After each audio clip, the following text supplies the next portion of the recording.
ओम शांति। आज 6 सितंबर 2024 के बाबा के महावाक्य हैं। बाबा ने कहा, मीठे बच्चे, यह पढ़ाई सोर्स ऑफ इनकम है। इस पढ़ाई से 21 जन्मों के लिए कमाई का प्रबंध हो जाता है। प्रश्न पूछा, मुक्ति धाम में जाना कमाई है या घाटा? बाबा ने कहा, भक्तों के लिए यह भी कमाई है, क्योंकि आधा कल्प से शांति शांति मांगते आए हैं। बहुत मेहनत के बाद भी शांति नहीं मिली। अब बाप द्वारा शांति मिलती है, अर्थात मुक्ति धाम में जाते हैं। तो यह भी आधा कल्प की मेहनत का फल हुआ, इसलिए इसे भी कमाई कहेंगे, घाटा नहीं। तुम बच्चे तो जीवन मुक्ति में जाने का पुरुषार्थ करते हो। तुम्हारी बुद्धि में अभी सारे वर्ल्ड की हिस्ट्री ज्योग्राफी नाच रही है। ओम शांति। मीठे मीठे रूहानी बच्चों को रूहानी बाप ने यह तो समझाया है कि रूह ही सब कुछ समझती है। इस समय तुम बच्चों को रूहानी दुनिया में बाप ले जाते हैं। उनको कहा जाता है रूहानी दैवी दुनिया। इसको कहा जाता है जिस्मानी दुनिया, मनुष्यों की दुनिया। बच्चे समझते हैं दैवी दुनिया थी, वह दैवी दुनिया मनुष्यों की पवित्र दुनिया थी। अभी मनुष्य अपवित्र हैं, इसलिए उन देवताओं का गायन पूजन करते हैं। यह स्मृति है कि बरोबर पहले झाड़ में एक ही धर्म होगा। विराट रूप में झाड़ पर भी समझाना है। इस झाड़ का बीज रूप ऊपर में है। झाड़ का बीज है बाप। फिर जैसा बीज वैसा फल, अर्थात पत्ते निकलते हैं। यह भी वंडर है ना, कितनी छोटी चीज़ कितना फल देती है, कितना उनका रूप बदलता जाता है। इस समय सृष्टि रूपी झाड़ को कोई नहीं जानता। इसको कहा जाता है कल्प वृक्ष। इसका बस गीता में ही वर्णन है। सब जानते हैं गीता ही नंबर 1 धर्म का शास्त्र है। शास्त्र भी नंबरवार तो होते हैं ना। कैसे नंबरवार धर्मों की स्थापना होती है, यह भी सिर्फ तुम ही समझते हो, और तो कोई में भी यह ज्ञान होता नहीं। तुम्हारी बुद्धि में है पहले पहले किस धर्म का झाड़ होता है, फिर उनमें और धर्मों की वृद्धि कैसे होती है। इसको कहा जाता है विराट नाटक। बच्चों की बुद्धि में सारा झाड़ है। झाड़ की उत्पत्ति कैसे होती है, मुख्य बात यह है। देवी देवताओं का झाड़ अभी नहीं है, और सब टाल टालियाँ खड़ी हैं। बाकी आदि सनातन देवी देवता धर्म का फाउंडेशन है नहीं। यह भी गायन है, एक आदि सनातन देवी देवता धर्म की स्थापना करते हैं। बाकी और सब धर्म विनाश हो जाते हैं। अभी तुम जानते हो कितना छोटा सा दैवी झाड़ होगा, फिर और सब इतने धर्म होंगे ही नहीं। झाड़ पहले छोटा होता है, फिर बड़ा होता जाता है। बढ़ते बढ़ते अभी कितना बड़ा हो गया है। अभी इनकी आयु पूरी होती है। इनसे बनेन ट्री का मिसाल बहुत अच्छा समझाते हैं। यह भी गीता का ज्ञान है जो बाप तुम्हें सन्मुख बैठ सुनाते हैं, जिससे तुम राजाओं का राजा बनते हो। फिर भक्ति मार्ग में यह गीता शास्त्र आदि बनेंगे। यह अनादि ड्रामा बना हुआ है, फिर भी ऐसे ही होगा। फिर जो जो धर्म स्थापन होंगे उनका शास्त्र होगा। सिख धर्म का अपना शास्त्र, क्रिश्चियन और बौद्धियों का अपना शास्त्र होगा। अभी तुम्हारी बुद्धि में सारे वर्ल्ड की हिस्ट्री ज्योग्राफी नाच रही है। बुद्धि ज्ञान डांस कर रही है। तुम सारे झाड़ को जान गए हो, कैसे कैसे धर्म आते हैं, कैसे वृद्धि को पाते हैं। फिर अपना एक धर्म स्थापन होता है, बाकी खलास हो जाते हैं। गाते हैं ना, ज्ञान सूर्य प्रगटा, अज्ञान अंधेर विनाश। अभी बिल्कुल अंधियारा है ना, कितने ढेर मनुष्य हैं। फिर ये इतने सब होंगे ही नहीं। इन लक्ष्मी नारायण के राज्य में यह थे नहीं। फिर एक धर्म स्थापन होना ही है। यह नॉलेज बाप ही आकर सुनाते हैं। तुम बच्चे कमाई के लिए कितनी नॉलेज आकर पढ़ते हो। बाप टीचर बनकर आते हैं तो आधा कल्प तुम्हारी कमाई का प्रबंध हो जाता है, तुम बहुत धनवान बन जाते हो। तुम जानते हो अभी हम पढ़ रहे हैं, यह है अविनाशी ज्ञान रत्नों की पढ़ाई। भक्ति को अविनाशी ज्ञान रत्न नहीं कहेंगे। भक्ति में मनुष्य जो कुछ पढ़ते हैं उनसे घाटा ही होता है, रत्न नहीं बनते। ज्ञान रत्नों का सागर एक बाप को ही कहा जाता है, बाकी वह है भक्ति। उसमें कोई भी एम ऑब्जेक्ट है नहीं, कमाई है नहीं। कमाई के लिए तो स्कूल में पढ़ते हैं, फिर भक्ति करने के लिए गुरु के पास जाते हैं। कोई जवानी में गुरु करते हैं, कोई बुढ़ापे में गुरु करते हैं, कोई छोटेपन में ही संन्यास ले लेते हैं। कुंभ के मेले पर कितने ढेर आते हैं। सतयुग में तो यह कुछ भी नहीं होगा। तुम बच्चों की स्मृति में सब बातें आ गई हैं। रचता और रचना के आदि मध्य अंत को तुम जान गए हो। उन्होंने तो कल्प की आयु ही बड़ी कर दी है, ईश्वर सर्वव्यापी कह दिया है। ज्ञान का पता ही नहीं है। बाप आकर अज्ञान नींद से सुजाग करते हैं। अभी तुमको ज्ञान की धारणा होती जाती है, बैटरी भरती जाती है। ज्ञान से है कमाई, भक्ति से है घाटा। टाइम पर जब घाटे का समय पूरा होता है तो फिर बाप कमाई कराने आते हैं। मुक्ति में जाना वह भी कमाई है। शांति तो सब मांगते रहते हैं। शांति देवा कहने से बुद्धि बाप तरफ चली जाती है। कहते हैं विश्व में शांति हो, परंतु वह कैसे होगी यह किसी को भी पता नहीं है। शांति धाम सुख धाम अलग होते हैं, यह भी नहीं जानते हैं। जो पहला नंबर है उनको भी कुछ पता नहीं था, अभी तुमको सारी नॉलेज है। तुम जानते हो हम इस कर्म क्षेत्र पर कर्म का पार्ट बजाने आए हैं। कहाँ से आए हैं? ब्रह्मलोक से, निराकारी दुनिया से आए हैं इस साकारी दुनिया में पार्ट बजाने। हम आत्मा दूसरी जगह की रहने वाली है। यहाँ यह 5 तत्वों का शरीर रहता है। शरीर है तब हम बोल सकते हैं। हम चैतन्य पार्टधारी हैं। अभी तुम ऐसे नहीं कहेंगे कि इस ड्रामा के आदि मध्य अंत को हम नहीं जानते, आगे नहीं जानते थे। अपने बाप को, अपने घर को, अपने रूप को यथार्थ रीति नहीं जानते थे, अभी जानते हैं। आत्मा कैसे पार्ट बजाती रहती है। स्मृति आई है, पहले स्मृति नहीं थी। तुम जानते हो सच्चा बाप ही सच सुनाते हैं, जिससे हम सचखंड के मालिक बन जाते हैं। सच के ऊपर भी सुखमनी में है। सत कहा जाता है सचखंड को। देवताएं सब सच बोलने वाले होते हैं। सच सिखलाने वाला है बाप। उनकी महिमा देखो कितनी है। गाई हुई महिमा तुमको काम में आती है। शिव बाबा की महिमा करते हैं, वही झाड़ के आदि मध्य अंत को जानते हैं। सच बाप सुनाते हैं तो तुम बच्चे सच्चे बन जाते हो। सचखंड भी बन जाता है। भारत सचखंड था। नंबर 1 उच्च ते उच्च तीर्थ भी यह है, क्योंकि सर्व की सद्गति करने वाला बाप भारत में ही आते हैं। एक धर्म की स्थापना होती है, बाकी सबका विनाश हो जाता है। बाप ने समझाया है सूक्ष्म मतन में कुछ है नहीं, यह सब साक्षात्कार होते हैं। भक्ति मार्ग में भी साक्षात्कार होता है। साक्षात्कार नहीं होता तो इतने मंदिर आदि कैसे बनते, पूजा क्यों होती। साक्षात्कार करते हैं, फील करते हैं, यह चैतन्य थे।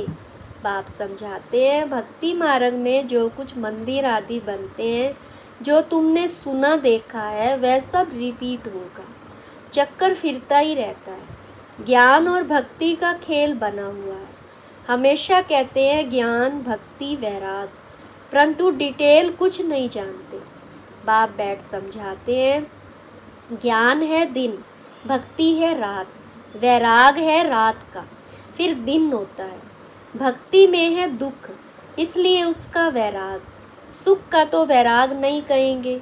संन्यास आदि भी दुख के कारण लेते हैं। समझते हैं पवित्रता में सुख है, इसलिए स्त्री को त्याग कर चले जाते हैं। आजकल तो धनवान भी बन गए हैं, क्योंकि संपत्ति बगैर तो सुख मिल ना सके। माया वार कर जंगल से फिर शहर में ले आती है। विवेकानंद और रामकृष्ण भी दो बड़े सन्यासी होकर गए हैं। सन्यास की ताकत रामकृष्ण में थी, बाकी भक्ति का समझाना करना वह विवेकानंद का था। दोनों की पुस्तकें हैं। पुस्तक जब लिखते हैं तो एकाग्रचित्त हो बैठ लिखते हैं। रामकृष्ण जब अपनी बायोग्राफी बैठ लिखते थे तो शिष्य को भी कहा, तुम जाकर दूर बैठो।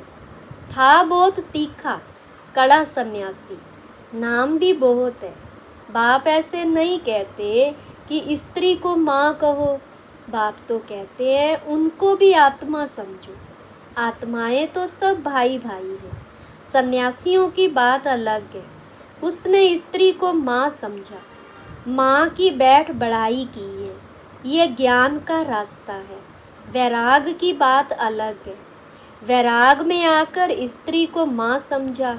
माता अक्षर में क्रिमिनल आई नहीं होगी, बहन में भी क्रिमिनल दृष्टि जा सकती है। माता में कभी खराब ख्याल नहीं जाएंगे। बाप की बच्ची में भी क्रिमिनल दृष्टि जा सकती है, माँ में कभी नहीं जाएगी। सन्यासी स्त्री को माँ समझने लगा। उनके लिए ऐसे नहीं कहते कि दुनिया कैसे चलेगी, पैदाइश कैसे होगी। वह तो एक को वैराग आया, माँ कह दिया। उनकी महिमा देखो कितनी है। यहाँ बहन भाई कहने से भी बहुतों की दृष्टि जाती है। इसलिए बाबा कहते हैं भाई भाई समझो। यह है ज्ञान की बात, वह है एक की बात। यहाँ तो प्रजापिता ब्रह्मा की संतान ढेर भाई बहन है ना। बाप बैठ सब बातें समझाते हैं। यह भी तो शास्त्रादि पढ़ा हुआ है। वह धर्म ही अलग है, निर्वृत्ति मार्ग का, सिर्फ पुरुषों के लिए है। वह है हद का वैराग। तुमको तो सारी बेहद की दुनिया से वैराग है। संगम पर ही बाप आकर तुम्हें बेहद की बातें समझाते हैं। अभी इस पुरानी दुनिया से वैराग करना है। यह बहुत पतित छीछी दुनिया है। यहाँ शरीर पावन हो न सके। आत्मा को नया शरीर सतयुग में ही मिल सकता है। भले यहाँ आत्मा पवित्र बनती है, परंतु शरीर फिर भी अपवित्र रहता है जब तक कर्मातीत अवस्था हो। सोने में खाद पड़ती है तो जेवर भी खाद वाला बनता है। खाद निकल जाए तो जेवर भी सच्चा बनेगा। इन लक्ष्मी नारायण की आत्मा और शरीर दोनों सतो प्रधान है। तुम्हारी आत्मा और शरीर दोनों ही तमो प्रधान काले हैं। आत्मा काम चिता पर बैठ काली बन गई है। बाप कहते हैं फिर हम आकर सावरे से गोरा बनाते हैं। यह ज्ञान की सारी बात है, बाकी पानी आदि की बात नहीं है। सब काम चिता पर बैठ पतित बन पड़े, इसलिए राखी बंधवाई जाती है कि पावन बनने की प्रतिज्ञा करो। बाप कहते हैं हम आत्माओं से बात करते हैं। मैं आत्माओं का बाप हूँ, जिसको तुम याद करते आए हो। बाबा आओ हमको सुख धाम में ले चलो, दुख हरो। कलयुग में होते हैं अपार दुख। बाप समझाते हैं तुम काम चिता पर बैठ काले तमो प्रधान हो गए हो। अब मैं आया हूँ काम चिता से उतार ज्ञान चिता पर बिठाने के लिए। अब पवित्र बन स्वर्ग में चलना है। बाप को याद करना है। बाप कशिश करते हैं। बाबा के पास युगल आते हैं। एक को कशिश होती है, दूसरे को नहीं होती। पुरुष ने फट से कह दिया हम इस अंतिम जन्म में पवित्र रहेंगे, काम चिता पर नहीं चढ़ेंगे। ऐसे नहीं कि निश्चय हो गया।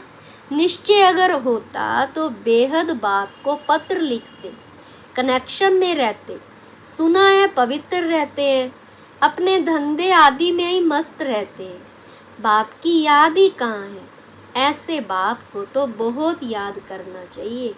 स्त्री पुरुष का आपस में कितना प्यार होता है, पति को कितना याद करती है। बेहद के बाप को तो सबसे ज़्यादा याद करना चाहिए।